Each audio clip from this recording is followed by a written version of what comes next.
मैं हमारे बीच में नगर पालिका अध्यक्ष भाई अजय सराफ जी पधार चुके हैं।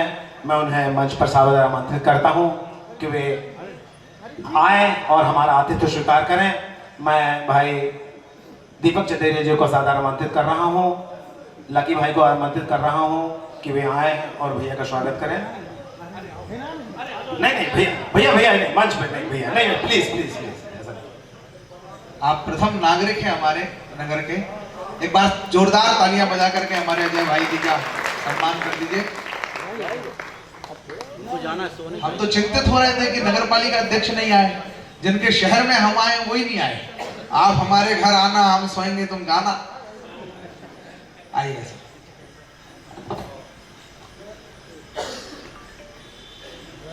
जोरदार तालियों से भैया का अभिनंदन। भारत विकास परिषद आपका स्वागत, वंदन एवं अभिनंदन करती है। हमारे बीच में स्वागत की श्रृंखला में बहुत सारे भैया लोग हमारे बीच में उपस्थित हुए हैं। मैं उनका क्रमशः नाम नहीं ले पा रहा हूं, मैं क्षमा चाहता हूं क्योंकि मंच की भी एक गरिमा है, मगर मैं तहे दिल से उनका स्वागत, वंदन एवं अभिनंदन करता हूं। इसी क्रम में मैं अब भैया को माइक फिर से दे रहा हूं कि कृपया वो अपना काव्य पाठ प्रारंभ करें। जरूरी होता है, लेकिन जब कोई आता है उसी समय पर हमारे कवि का ध्यान भंग होता है तो उसकी चेतना, उसका कहने का तरीका सब प्रभावित होते हैं। लेकिन अब मुझे लगता है कि जितने लोगों को आना था वो हमारे बीच में आ गए हैं। मैं अगले कवि को आपके बीच में आमंत्रित करना चाहता हूं, जो आपके मिट्टी की महक है। मुझे उन्हें पहले बुलाना चाहिए था, लेकिन मैं चाहता था कि आप भी अपने बेटे को संजीदगी के साथ सुने। भाई महेश मिश्र जी बहुत संजीदा कलमकार हैं आपके नगर के। मैं चाहता हूं कि उनको आप जोरदार तालियों से, क्योंकि अपने आंगन की तुलसी को पूजना, अपने आंगन के देवता, अपने गांव के देवताओं को पूजना है हमारा प्रथम कर्तव्य होता है। मैं जोरदार तालियों के बीच में आमंत्रित करता हूं भाई महेश मिश्र जी।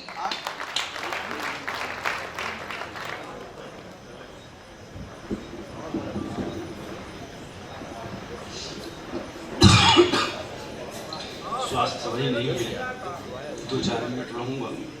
आप सभी को प्रणाम करता हूं। मंच को सादर। दिल्ली से तो नहीं आया हो?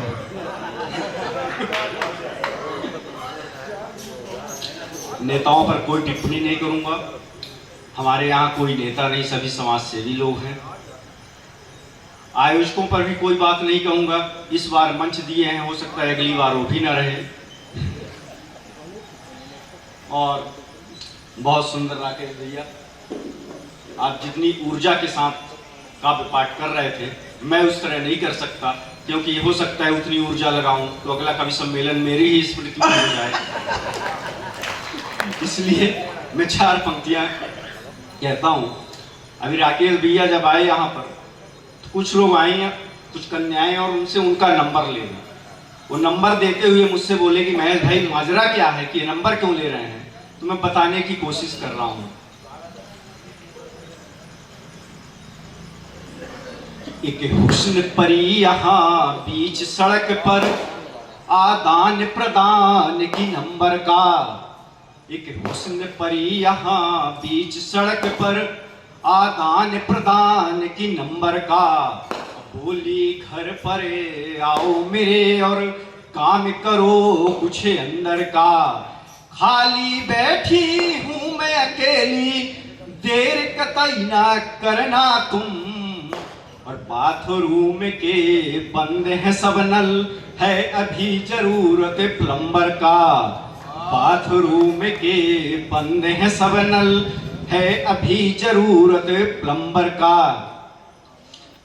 सुमित भैया, आप 2-2 चंदन की बात कर रहे थे, तब मैं कहना चाहता हूं कि जहां रहूं, जिस हाल में रहूं, जहां रहूं जिस हाल में रहूं, मस्तक पे रहेगा चंदन जी, और धर्म सनातन संस्कृत का नित्य करता रहूंगा वंदन जी। बहुत बढ़िया। और एकाग्रता ज्ञान से होकर परिपूर्ण, जो कार्य संचालित करे सभी, तन मन कर्म वचन से उसका करता रहूंगा अभिनंदन जी। तन मन कर्म वचन से उसका करता रहूंगा अभिनंदन जी। और अभी कुछ दिन पहले, हम तो IIT कमगढ़ से हैं। अभी कुछ दिन पहले सनातन धर्म पर टिप्पणी की जा रही थी तब उस जाहिल को मैं इस मंच के माध्यम से 4 लाइन कहने की कोशिश करता हूं कि हमें नहीं है लेना देना, हमें नहीं है लेना देना आप किनके अनुयायी हैं, हम तो केवल इतना जानते आप हमारे भाई हैं। और हंसी खुशी से मिलकर रहे हम जितने दिन भी साथ में हैं, अन्यथा यदि आप कुआं तो बड़ी बड़ी हम खाई हैं, अन्यथा यदि आप कुआं तो बड़ी बड़ी हम खाई हैं। बहुत बढ़िया। और अभी चंद्रयान चांद पर पहुंचा है। मैं इसरो के सभी वैज्ञानिकों को अपनी पंक्तियों के माध्यम से उनको सम्मान समर्पित करना चाहता हूं कि इसरो में हो या उसरो में, हर रो में इसरो जाएगा। इसरो में हो या उसरो में, हर रो में उसरो जाएगा। और विश्व गुरु था और है भारत विश्व गुरु कहलाएगा। महाशक्ति सब सोच में पड़ गए, लैंडिंग देख चंद्रयान की। लगता है अब सभी ग्रहों में तिरंगा लहराएगा। लगता है अब सभी ग्रहों में तिरंगा लहराएगा। और एक संदेश दे के मैं अपना स्थान लूंगा। आपको बड़े कवियों को सुनना है कि एक दृश्य आपके घरों के आसपास है, एक दृश्य आपके घरों के आसपास है, हुहड़ नग्नता बड़ों का उपहास है। और जो लांघ कर मर्यादा सीमा तोड़ जाती हैं, उनके लिए संस्कार संस्कृति बकवास है, उनके लिए संस्कार संस्कृति बकवास है। और जो परियां अपने पापा के विरोध में खड़ी, जो परियां अपने पापा के विरोध में खड़ी, उनको नहीं पता कि किस तरह से हुई बड़ी। अनगिनत उनकी गलतियों पे पर्दा डालकर ना जाने कितनी बार माँ परिवार से लड़ी, ना जाने कितनी बार माँ परिवार से लड़ी। और माता पिता को छोड़ जो बनी गैरों की खास है, ना रिश्ता ब्लड का ना कुटुंब का एहसास है। परिवार के इज्जत को जो उड़ाती धज्जियां, उन लड़कों को बस उन्हीं लफंगों से आस है। तब अंतिम 4 पंक्तियां लेकर कहकर अपना स्थान लूंगा कि अनजान शख्स जोड़ रिश्ता करती नाश है, अनजान शख्स जोड़ रिश्ता करती नाश है। खेली है जिनकी गोद में वो आते नरास हैं, और माता पिता की ख्वाहिश से कर जाती चकनाचूर। उन लड़कियों की मिलती फिर टुकड़े में लाश है, उन लड़कियों की मिलती फिर टुकड़े में लाश है, उन लड़कियों।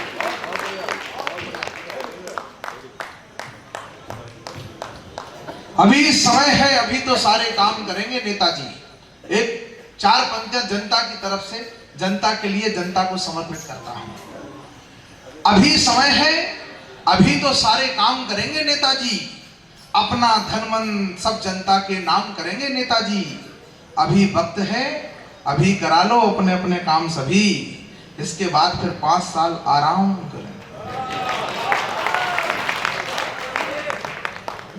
इस पर कुछ नेताओं ने भी तालियां बजाई हैं, मैं उनकी साफ गोई को प्रणाम करता हूं।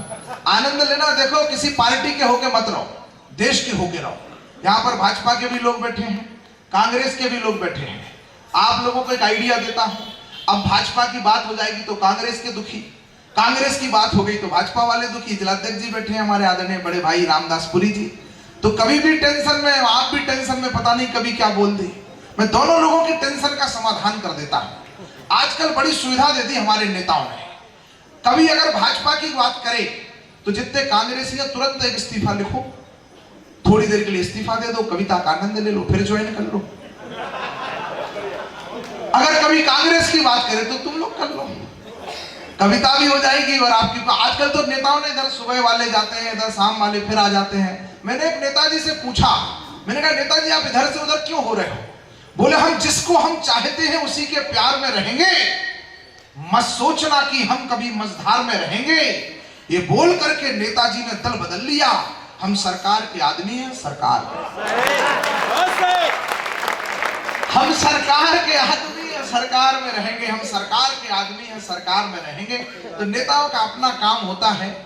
मैं तो बुजुर्ग बैठे हैं, बुजुर्ग तालियां बजा रहे हैं, दादा तो बड़े टेंशन में बैठे हैं। मैं जिस कवित्री को आपके बीच में बुला रही हूं उसको आपको भारी मन से नहीं सुनना है, थोड़ा हल्के मन से सुनना है। डॉक्टर कुमार विश्वास जी कहते हैं कि सब अपने दिल के राजा हैं, सबकी कोई रानी है। भाई साहब, सब अपने दिल के राजा हैं, सबकी कोई रानी है, कभी प्रकाशित हो ना हो पर सबकी प्रेम कहानी है। बहुत सरल है पता लगाना, किसने कितना दर्द सहा, जिसकी जितनी आंख हंसे है उतनी पीर पुरानी है। बिना प्यार के चले ना कोई, थोड़ा सा बेस दो भैया इसको, आवाज चीख रहा है माइक, थोड़ा सा बेस दो हल्का सा, जरा सा ज्यादा नहीं देना ना। बिना प्यार के चले ना कोई, रवि भाई, बिना प्यार के चली न चले। अभी टीका देख करके आप कंफ्यूज मत होना कि इनकी कोई कहानी नहीं होगी। बिना प्यार के चले ना कोई, आंधी हो या पानी हो, नई उम्र की चुनरी हो या कमरी फटी पुरानी हो, तपे प्रेम के लिए धरित्री, जले प्रेम के लिए दिया, कौन हृदय है नहीं प्रेम की जिसने की दरबानी हो। कौन हृदय है नहीं प्रेम की, बस ये लड़कों को ये लगता है लेकिन कि ये प्रेम तो केवल हम ही कर रहे हैं, हमारे बुजुर्गों ने तो किए ही नहीं, आयुष कहीं बैठा होगा। तो मैं बड़े बुजुर्गों की तरफ से इस नौजवान पीढ़ी को जिसने कुछ और ही प्यार समझ लिया उसको कहना चाहता हूं कि ये फैसले होते नहीं सिक्के उछाल के, ये मोहब्बत के मामले हैं जरा देखभाल के। और मोबाइल के इस दौर के आशिक को क्या पता रखते थे कैसे खत में कलेजा निकाल के, रखते थे कैसे खत में कलेजा निकाल के। मैं 4 पंक्तियों से आमंत्रित कर रहा हूं देश की एक ऐसी कवित्री जो प्रेम, श्रृंगार, मनोहार, गीत, गजल हर विधा में, हर कलेवर में जब गाएगी तो सीधे शब्द उसके। शर्मा भाई साहब आप आ जाओ, इतने श्रोता, इतने सुंदर श्रोता और वो भी दूर खड़े हो जाएं तो ये कवियों के लिए ठीक लक्षण नहीं है। आप पास आओ हमारे। मैं 4 पंक्तियों, शारदा प्रसाद मनोज जी कहते हैं, मैं कोतमा की धरती पर एक बहुत प्यारी कवित्री को आमंत्रित कर रहा हूं जो इन दिनों देश के IITs में, इंजीनियरिंग कॉलेज में, यूनिवर्सिटीज में बड़े प्यार से सुनी जा रही है, जिसके गीतों पर, जिसकी गजलों पर नौजवान पीढ़ी थिरक रही है। उस नए स्वर का नाम होता है मणिका दुबे, जो हमारे मध्य प्रदेश की संस्कार धानी के अति निकट सिहोरा से हमारे बीच में पधारी है। कोतमा वो दूसरी बार आई है, पहली बार अग्रवाल सभा ने उनको आमंत्रित किया था। यहाँ पर भाई साहब लोग बैठे हैं जो थे, वो हमें एक बार में समझ में आ गई उनकी मुंडी हिलने से कि वही है।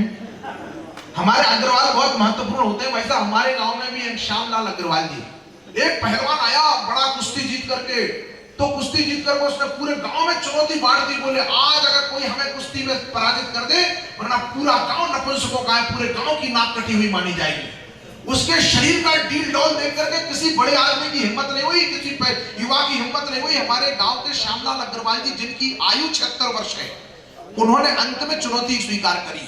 पूरे गांव को ये तकलीफ हो गई कि यार अग्रवाल साहब दादा कैसे लड़ेंगे, दादा इतने बड़े भारी भरकम पहलवान से कैसे लड़ेंगे। लेकिन चुनौती थी, मंच सजाया गया, अखाड़ा तैयार हुआ, दोनों की कुश्ती प्रारंभ हुई। पूरा गांव कौतूहल में था, आज पता नहीं क्या होगा, आज पता नहीं नाक तो अब तो डबल कटेगी। लेकिन जैसे ही कुश्ती प्रारंभ हुई, पहलवान ने बाबा जी को जैसे ही काख में लिया तो कान में बाबा जी ने बोला 10 लाख दूंगा चित्त हो जा। 10 लाख दूंगा चित्त हो जा। पहलवान की बात समझ में आ गई तुरंत। जितने पार्षद है वो भी कह रहे हाँ। पहले राजनीति में योग, जो पार्षद या नेता वो बनता था जिसमें राजयोग होता था। इस बार के चुनाव में पार्षद वो बने जिनकी कुंडली में लक्ष्मी योग था। अध्यक्ष जी ताली बजा रहे हैं, पुष्टि कर रहे हैं। पहलवान ने कहा कि 10 लाख दूंगा। बाबा जी ने कहा कि लाला जी ने हमारे गांव के बोले 10 लाख दूंगा चित्त हो जा। पहलवान की बात समझ में आ गई। पहलवान ने खुद ही ऐसा दांव चला कि वो लेट गया। लोगों को लगा कि लाला जी ने पछाड़ मार दी। पहलवान चित्त हो गया। गांव में लाला जी की जय जयकार हो गई। लाला जी का जुलूस निकला। पहलवान के सामने गांव की इज्जत बच गई। सबने लाला जी को अपने गांव का नेता मान लिया। दूसरे दिन लाला जी अपनी दुकान पर बैठे। पहलवान ने दिन भर घर पे इंतजार किया, नहीं आए तो तीसरे दिन पहलवान दुकान पे पहुंच गया। बोला लाला जी वो पैसे दे देते। बोले काय के?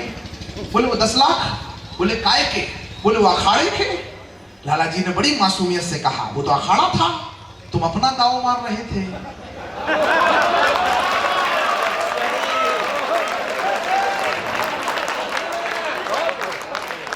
तो जो कहीं भी दाव मार दे वो है।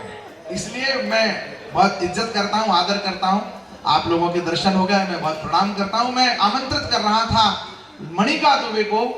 4 पंक्तियां शारदा प्रसाद मनोज जी ने कहा। बाबा देखने में दिक्कत तो नहीं आ रही?